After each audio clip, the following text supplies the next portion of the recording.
So we could not be more thrilled to have Nick Pinchuk, the chairman and CEO of Snap-on, as our closing speaker. As with other speakers, you can read about Nick's distinguished career, including 20 years at Snap-on, positions at United Technology Corporation and Ford Motor Company, and service in the U.S. Army in your materials.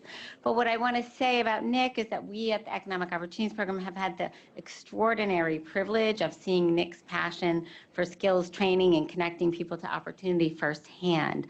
As has been mentioned, Nick served as a founding advisory board member on Skills for America's Future, lured kind of into service by the incomparable Penny Pritzker.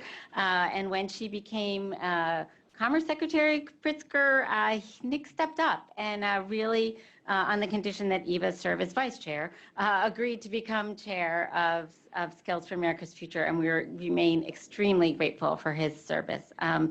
Nick and Eva were a fantastic pair. We learned so much from each of them. Nick's straightforward business manner, sharp mind. You have to be careful. He knows a lot of things you don't expect him to know. I can talk about that later at the reception. But he really was, so important to our work, how we thought about broadening employer participation in this initiative and really connecting people to work.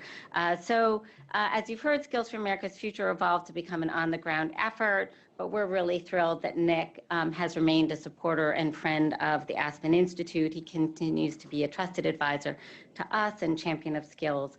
And there is nobody better to close today's event with words of wisdom and inspiration to take us forward. So please welcome Nick Pinchuk, Chairman, President, and CEO, Snap-on Incorporated. Thank you. Well, thank you. Thank you, Maureen, for that kind of probably hyperbolic description. Have you been to SummerCon yet? Really? Okay, congratulations. Right, I recommended that she go to SummerCon once, right?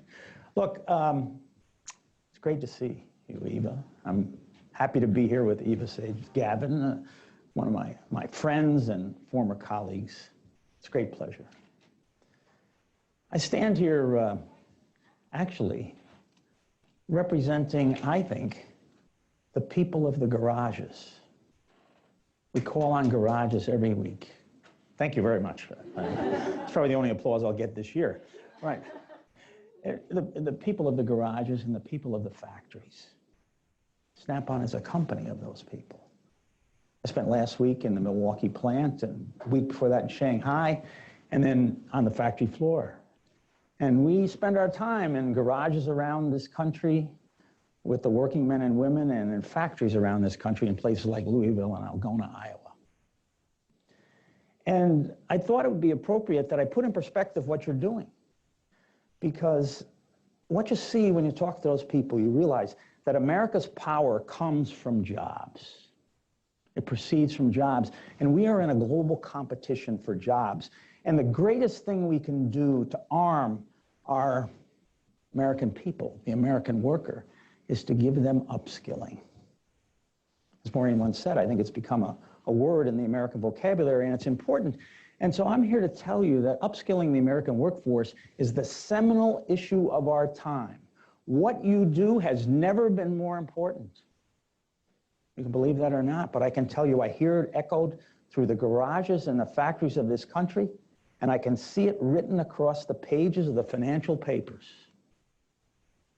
I'm going to try to convince you of all that by asking and answering a few questions. Who are we? We're Americans. We're a special people. How did we achieve where we are? Work. Why is it so interesting today? It's because we're in competition. Whatever happened to the American dream didn't go anywhere. And where should we go to solve the problems? We need to match skills and market the idea that technical jobs are important.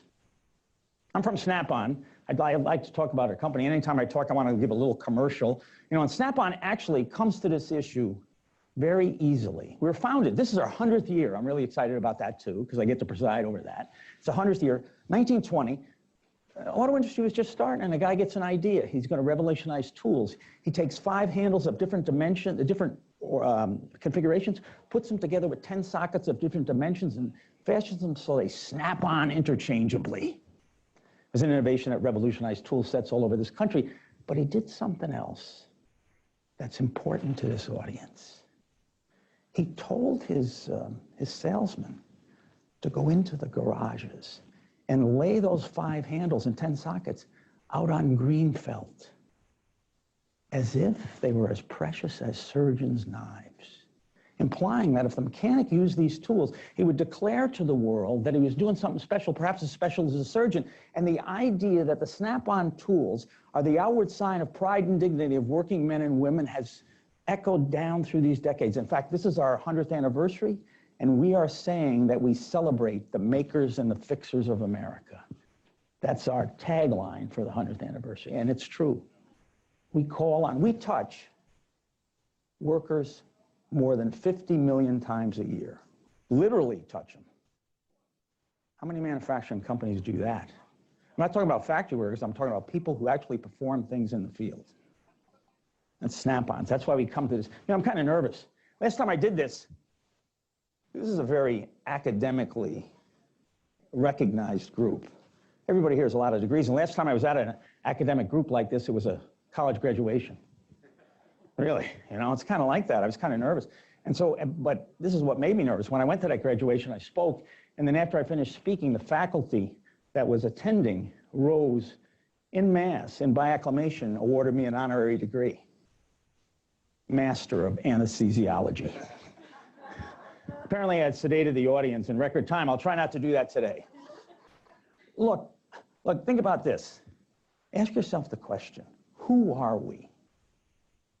Who are Americans? There's a lot of definitions of America. One is about a belief. We hold these truths to be self-evident. We all believe that. But it's turned out that if you read books about America, people say, like David Landis, who wrote Wealth and Poverty of Nations, Harvard professor, or the Yale professor Paul Kennedy, who wrote The Engineers of Victory, or Arthur Herman from Catholic University, who wrote Freedom's Forge. They all talk about the idea America became ascendant among all countries of the Western Hemisphere because we had makers and fixers stretched across this nation, because millions of people knew how to contribute and create, not merely participate in transactions. So Americans are people of work. It's written in the black letter law of our society. It's how we've created our strengths. Now you can ask, how did we get here? I think Snap-on does business in 130 countries around the world. And I visit a lot of them, and I can tell you without question, without equivocation, without qualification, that even though we have a lot of problems, and the problems are evident, this is still the greatest country in the world. We have more comfort, wider range of mobility, and more opportunity than any society in the history of this planet. But how did it happen? Well, it happened because we had great leaders, really. We had Washington and Lincoln and I guess Jefferson and Edison and Ford. But that wasn't the whole story. We had great ideas from those people, great thoughts from those people. But take Ford, for example. Ford had an idea, but he couldn't have brought that idea to fruition without commercial amplifiers. And when he was ready to put his idea to work, he chose the greatest commercial amplifier of its day, the American workforce. Dedicated, energetic, committed. Together, the workforce and Ford created the American auto industry. Ford got rich, and he probably should have. It was a brilliant idea. But along the way, he created lives he created lives where millions of Americans could keep their families warm and safe and dry, and have pride and dignity in what they did. And this recreated itself from sea to shining sea. I'm sure you all know this. I'm just trying to re-emphasize it to kind of put up what it is today, where we are today. And so we created our society based on work, the brilliance of the few and the efforts of the many. That's how we got here. But why are things so interesting today? What happened to that? Why is it no longer so clearly ascendant? Could be because there's not that many ideas. Probably there aren't that many ideas. But if your standard for ideas is Nobel Prizes, America, since 1901, I think, the Nobel Prize was started, there have been 923 Nobel laureates. Americans have been 30% of them. Number 2 is the UK. Okay, maybe we built up leads like the Washington Redskins. I guess not really the Redskins. Let's talk about the Patriots or somebody like that, or the Kansas City Chiefs. But maybe we did. But actually, that's not true. Since 2001, we've had 42% of them, not 30%. So we're actually accelerating in ideas. Maybe the Chinese are taking over. Well, of the 11 ethnic Chinese that have gotten Nobel Prizes, 6 have been American citizens. So it isn't ideas. Maybe it's the unions. The unions have screwed things up to a fairly well in the plants, and everything's dysfunctional. Well, I can tell you, I just got back from a Milwaukee plant. It's a union plant. A little while ago, I was in Algona, another union plant. We don't have all union plants, but many of them are, many of the 36. And when I walk the floor there, I see the same commitment, energy, and dedication that I imagine Henry Ford saw years ago. So that's not the problem. The problem is this. I was just in Shanghai. And when I walk the floor in Shanghai, or Minsk in Russia, or Santo Tome in Argentina, I also see dedication and commitment and energy. Those great American virtues are no longer differentiating. So what differentiates our people now are skills. The world is changing, sure, and the jobs are changing. But also, we have competition to be the amplifiers of the idea today. Why is it that Apple builds its products outside the United States? Because it's competition. And so we need to win those competitions. And in that competition, there's no greater weapon than upskilling. So this is why things are so interesting, because of that competition. Now, whatever happened to the American dream? This is my personally favorite subject since MKTO in 2014 had a top 40 hit that was actually titled that, Whatever Happened to the American Dream. But you can read it in Tyler Cohen's books in Washington or anything else. People talk about that the American dream is out of reach now. Actually, I don't think it really is. I think our view of the American dream, what is the American dream, has changed. You see, and that's not probably true everywhere, but in a lot of places I think it is. Sometimes I think we have reinvented the American dream or changed it to be, you have to be a TV anchor or a college president or a member of the Aspen Institute or a CEO or an attorney or a doctor to achieve the American dream. That's not what the American dream has ever been. The American dream has always been the ability to keep your family warm and safe and dry and have pride and dignity of what you do. And I can assure you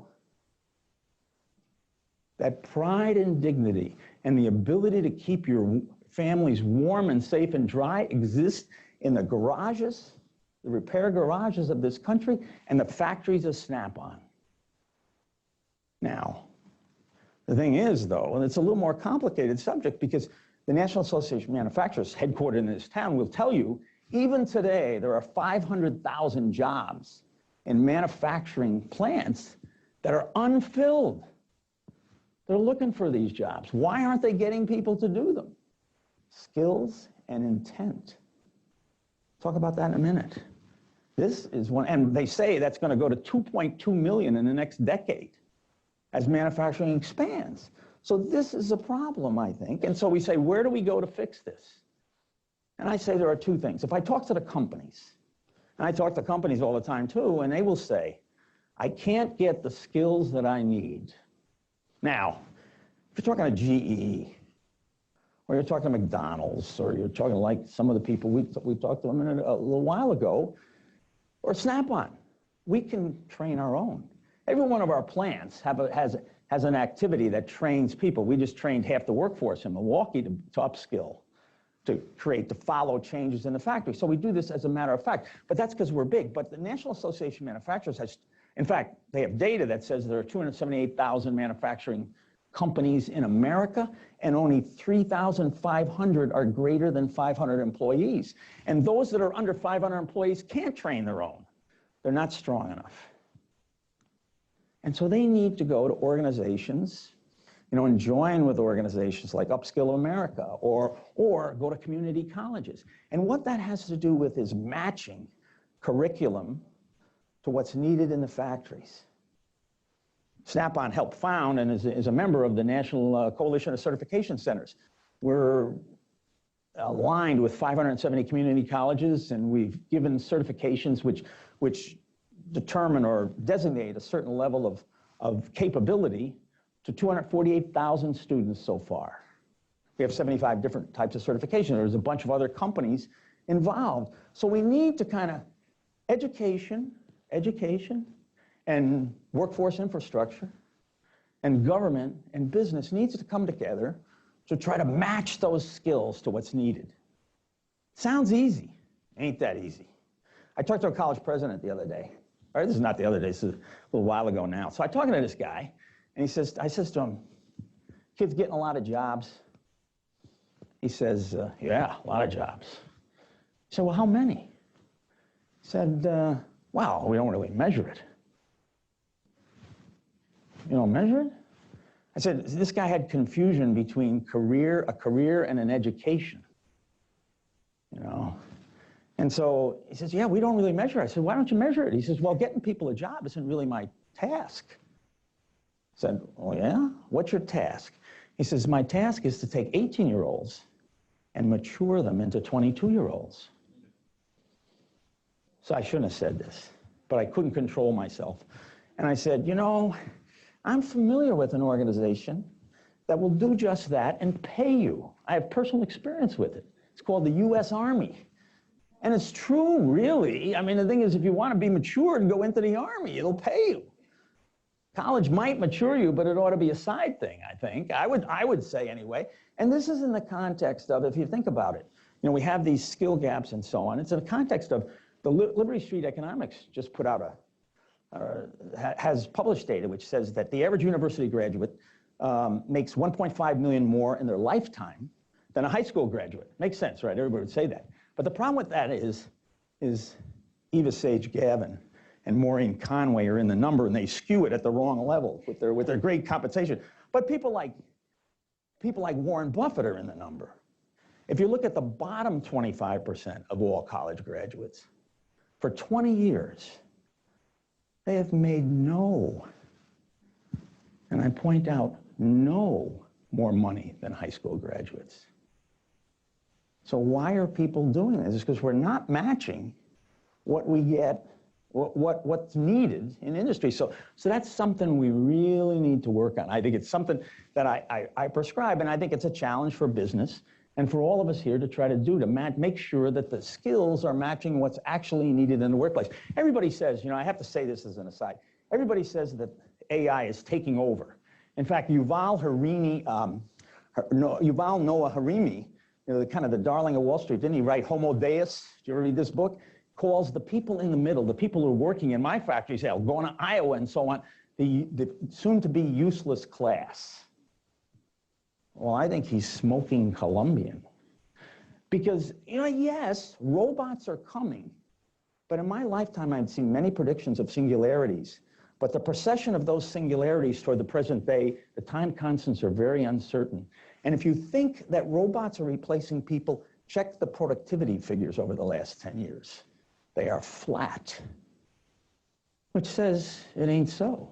And we're adding robots, but we're not replacing people by them. We're just getting better at what we do, bringing out better products. So I don't think there's a need to do that. It's a matter of making sure that people are trained for the jobs of the now and keep working on the jobs of the future. That's important, matching. But here's the more difficult thing, marketing. Why do we have 500,000 manufacturing jobs when they're good pay? They're upwards, they can be $100,000. All right, and they're not in places like Palo Alto. They're in places where it's a little cheaper to live. And so they're not bad. You can keep your family warm and safe and dry. The reason is people don't want them. And the reason that is because when you opt for a technical job these days, you're viewed as opting for the consolation prize of our society. People view welders and line workers, people who make a lot of money, as the gamma minuses of our society in Huxley terms. If you doubt that, ask yourself how you would feel if your son or daughter, niece or nephew told you they were going to be a welder. You know how you feel. People in this town feel that way. This is what other people's kids do. It's what other people's kids do. 90% of people in America say manufacturing is essential, but in fact, only 30% want their kids to be in manufacturing.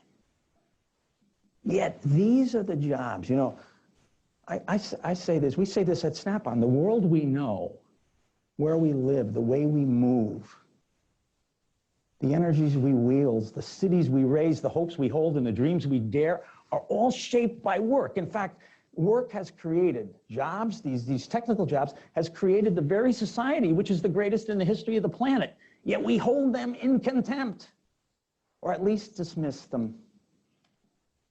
So it's up to us, I think, to try to change that. Certainly companies need to change that.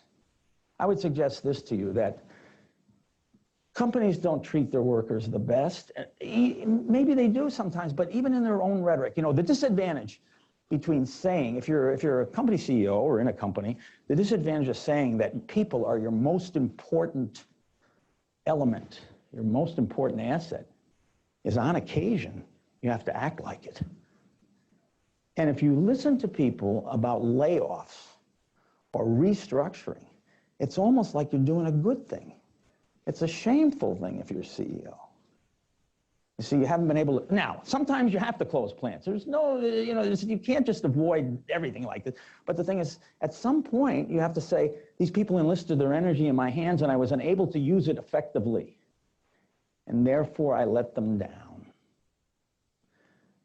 Companies have to start treating their people as permanent assets. At Snap-on, the average guy's there 15 years. So we have people there a long time. You walk in the door at Snap-on, you're going to be there on average 30 years. So we try to do that, but it's not that easy. I've closed plants myself, much to my shame. Although I've started almost 24 of them, so I feel better about that balance.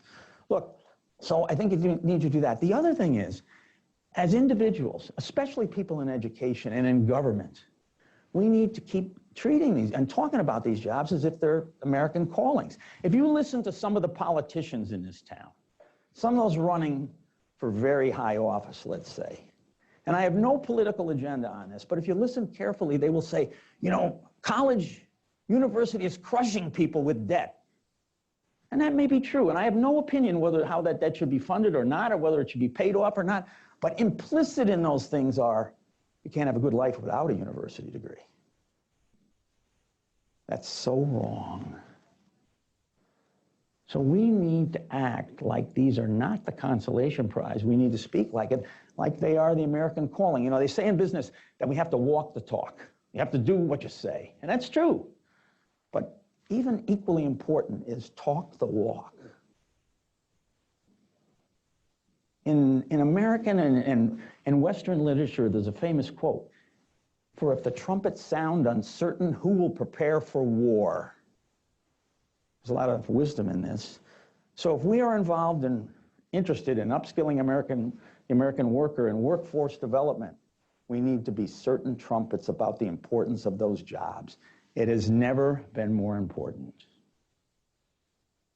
So that's my message.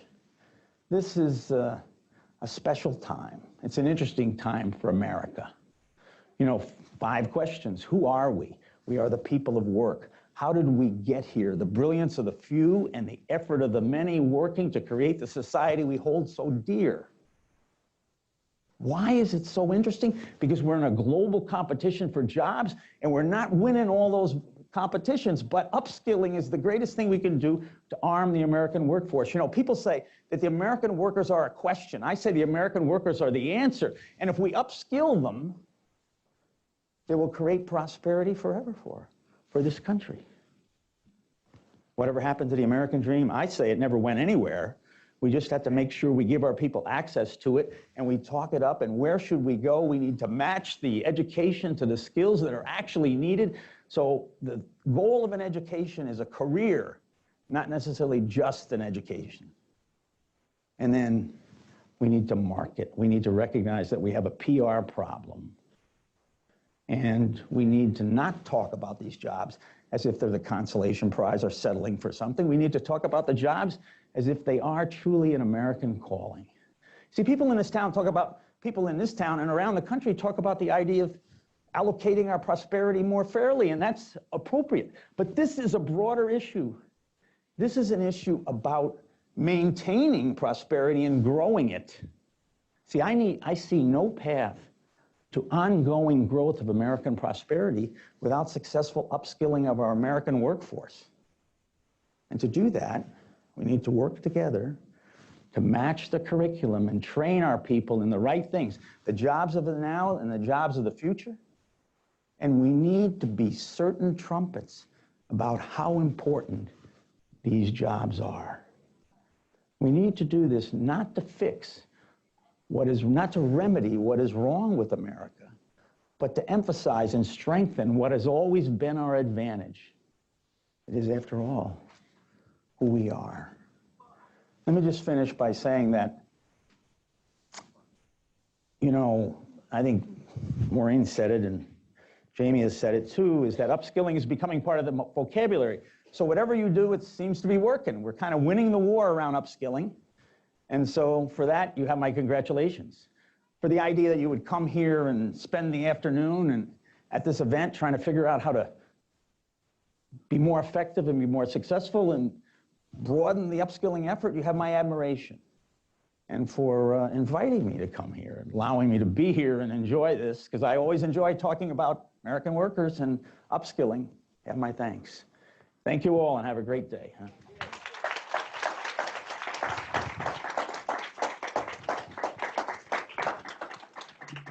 Nick, thank you so much. That was a great way to end the day. We have come to the end of our program, but there are a few additional folks that I would like to thank. First of all, could we have one more round of applause for all of the panelists and the speakers who were here today? Thank you.